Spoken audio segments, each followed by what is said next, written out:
السلام عليكم ورحمة الله وبركاته. متابعين الصفحة وغير المتابعين، كل من شاف هذا الفيديو جعل ربي يوفقك انشره لكي تحذر وتنبه غيرك من من الهكر اللي يدخلون على الواتساب ياخذون صورك وارقامك. شوف تجيك رسالة عن هيئة رقم دولي، رسالة شوف يكتب عليها جهة اتصال باسم بنت، وش تحط عليها صورة فاضحة علشان تضغط عليه. أول ما تسوي إضافة يدخل على كل صورك وأرقامك، وجاسوس يكون على الواتساب حقك، يكون مراقب.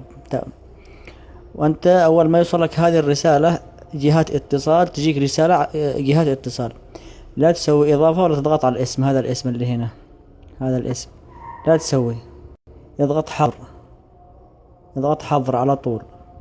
شوف أنا بسوي له حظر. هل تريد حقا حظر جهة الاتصال التام؟